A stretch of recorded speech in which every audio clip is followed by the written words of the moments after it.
These are the answers and solution to your first quiz in integral calculus. Obtain the indicated integral. So how do you do this? You can apply your power rule, okay? Or what you can do is you get the derivative of each of these functions. Any of the functions whose derivative is equal to this, then that is the integral of 1 over x squared minus square root of x. Now, let us not do it that way. Let us apply your power rule here.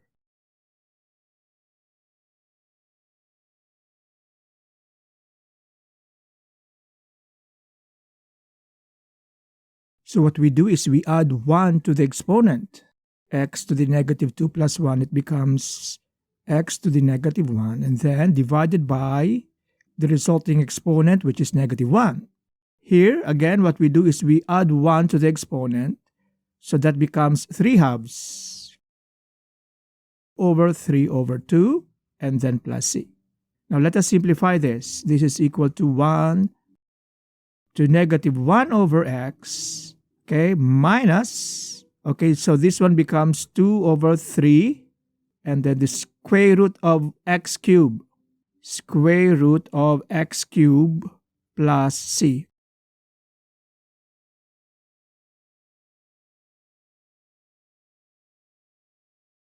So this is the antiderivative. It is negative 1 over x minus 2/3 times x times square root of x.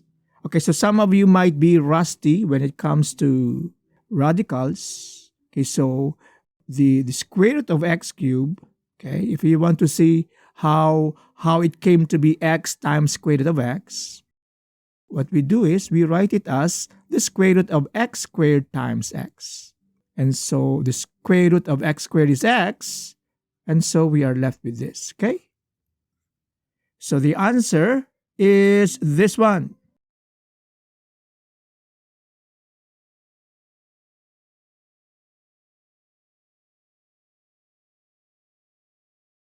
Obtain the indicated integral. Okay, so let us apply your basic power rule. Okay, so this one, we add 1 cube all over 3 minus, you have 3 here, minus 4x squared, you add 1 again to the exponent, all over 2, plus 2x plus c. And so this is equal to x cubed minus 2x squared. So our answer ought to be this one.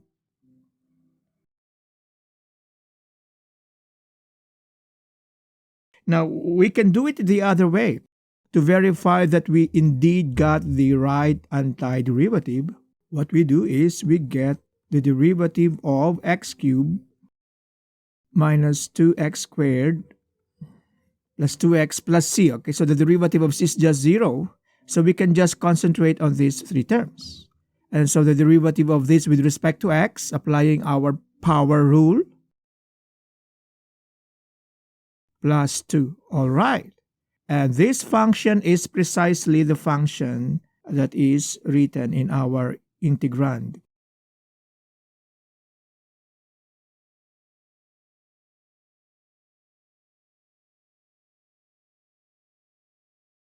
Obtain the indicated integral. So let us do it using our fundamental theorem of calculus. Which of this function will give us a derivative with respect to x, okay, that is equal to this, x minus sine of x. So the derivative of this one is 2x. So this cannot be the antiderivative. The derivative of this with respect to x is 1/2 minus sine of x. So that is not equal to that. Now how about this? Okay, so let us check it out. The derivative of that with respect to x is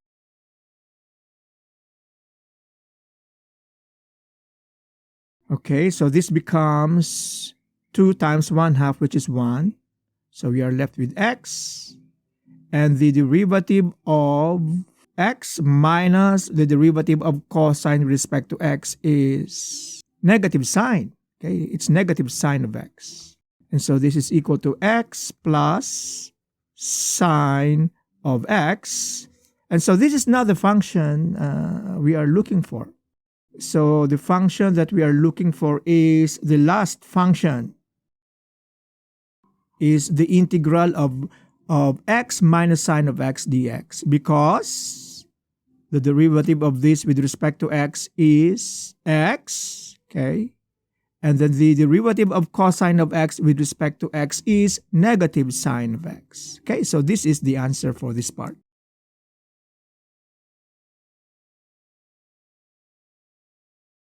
Obtain the integral. Okay, so at the first glance, it looks kind of intimidating. Okay, but what you can do is you can write this as a sum of partial fractions. Okay, so x cubed. So you can write this as x squared minus 2x plus 1 over x dx. So again, this is going to be equal to x cubed over 3 minus 2x squared all over 2. Okay, so the derivative of 1 over x, no, the integral of 1 over x is ln of the absolute value of x plus c.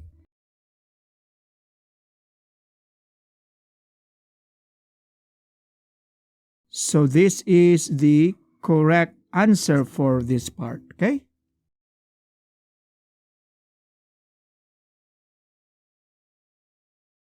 Obtain the integral.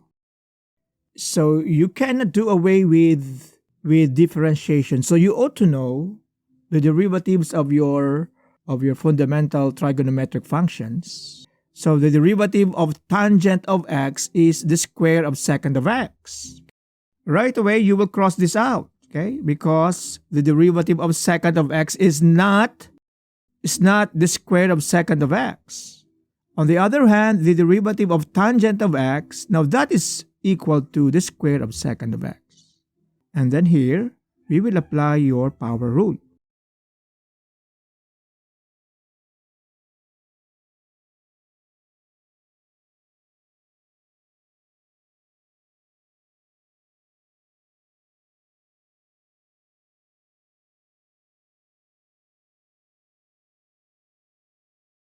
So the correct answer is this one, okay? Tangent of x plus 1 over 2 x squared plus c.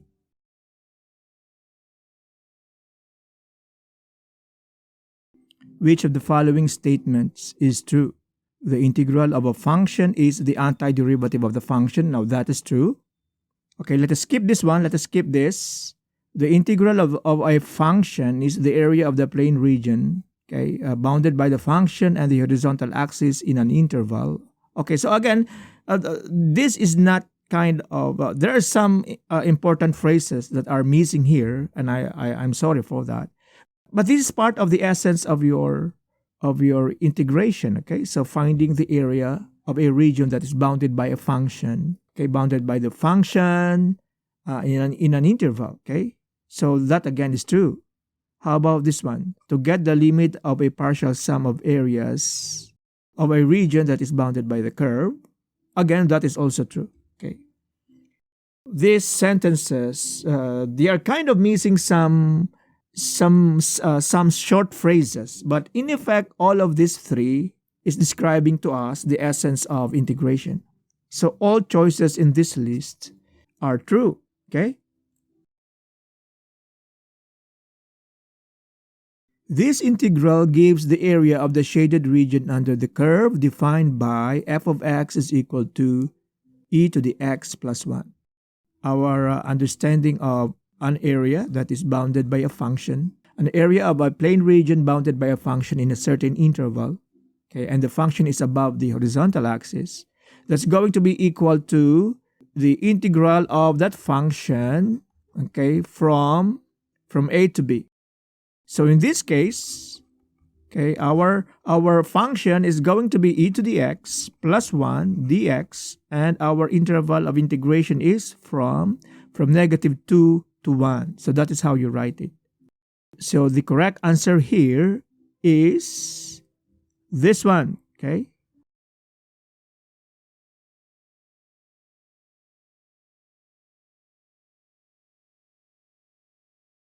The shaded plane region is bounded above by the line y is equal to 0.5x plus 2. Okay, so that's the same as this.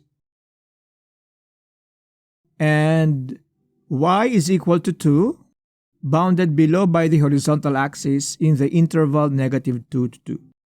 So how do you set up the integral to get the area of this plane region? So we can cut this into two regions, okay? This is region 1, this is a sub 1, and then this is a sub 2. So the area of that region is going to be a is equal to a sub 1 plus a sub 2, okay? Area 1 is equal to the integral of, okay, 1/2 x plus 2 from where? From negative 2 to 0. So that is area 1. And then we will add area 2. And area 2 is the integral of the constant function, which is 2,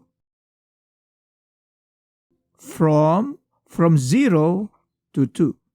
Okay, so this is how we write the integral that will give us the area of this shaded region. And so the answer is going to be what? This one is wrong. This one is wrong. This one is wrong. It should be from negative 2 to 0, and then from 0 to 2. Okay, I'm sorry. This one is wrong, but this one is correct. This one is correct, okay? 1/2 x plus 2 from negative 2 to 0 plus the integral of 2 dx from 0 to 2.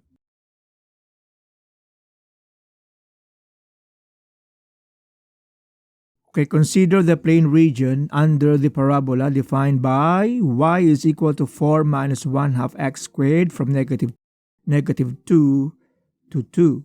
Using 4 inscribed rectangles as shown in the picture, this is the approximate area of the plane region. So we shall get the area, or we will get the sum of the areas of these 4 rectangles. And that's going to be our estimate for the area of the plane region that is bounded by the parabola and bounded below by the horizontal axis. And so that is going to be, okay, A is equal to A1 plus A2 plus A3. All right.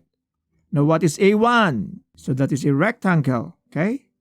You can look at this as the width. Okay, that's 1 unit times the length, which is 2.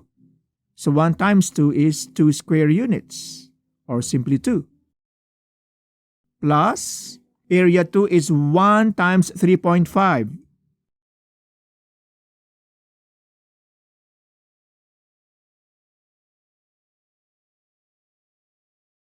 Area 3 is also 3.5. And then area 4 is also equal to 2. So this is equal to 4 plus 7, which is 11 square units.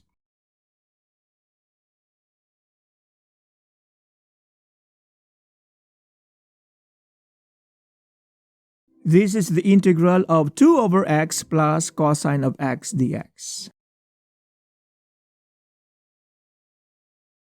So 2 is a constant.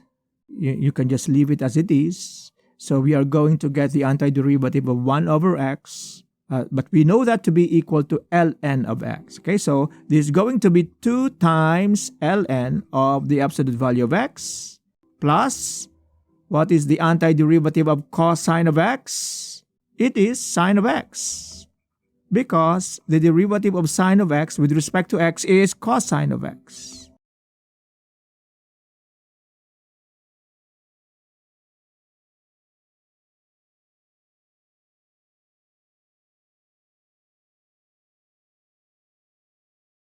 This is the integral that gives the area of the shaded region. So again, let us write down, okay, the area of a region that is bounded above by a function and below by the horizontal axis is equal to the integral of f of x dx from a to b. So this is going to be, our function is 1/2 x dx from 1 to 5. So the answer here is this one.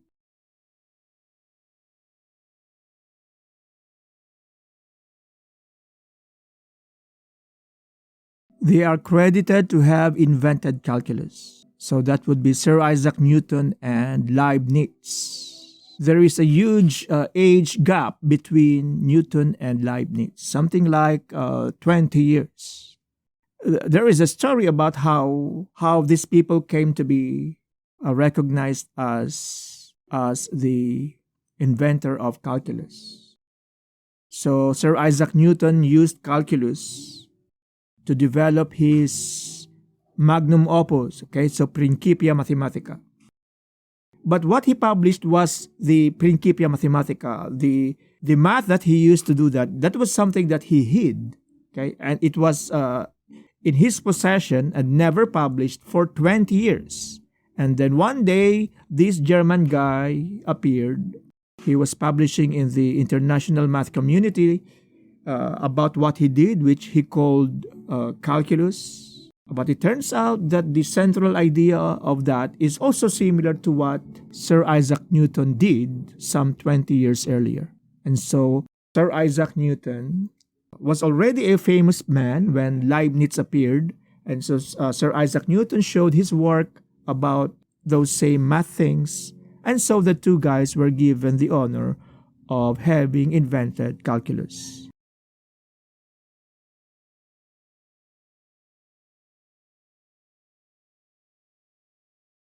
This is the essence of the fundamental theorem of calculus. Integration reverses differentiation. Differentiation reverses integration. Integration is about getting the derivative of a function. Integration is applying differentiation 2 times. No. Okay. So this is basically the essence of the fundamental theorem of calculus. Okay. Integration reverses differentiation.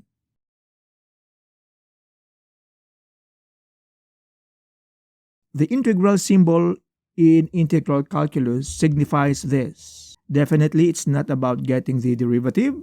Definitely, it's not about getting the limit of a function.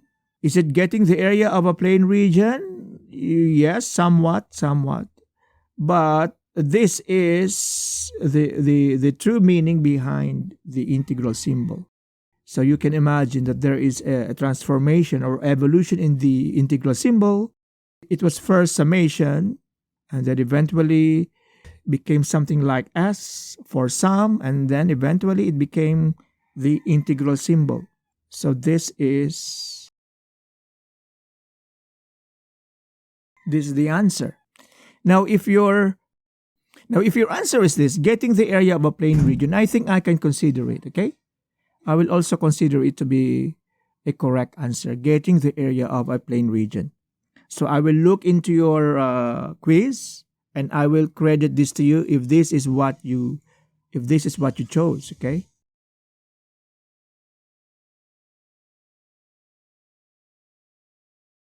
This is the value of the integral of 1 minus e to the x dx. Okay, so which of this function is a function whose derivative is equal to this? 1 minus e to the x. Well, obviously, it's not this, okay, because the derivative of 1 is 0. The derivative of x squared is 2x. Okay, now look at this. The derivative of x with respect to x is 1 minus the derivative of e to the x is e to the x. So this one is the correct answer.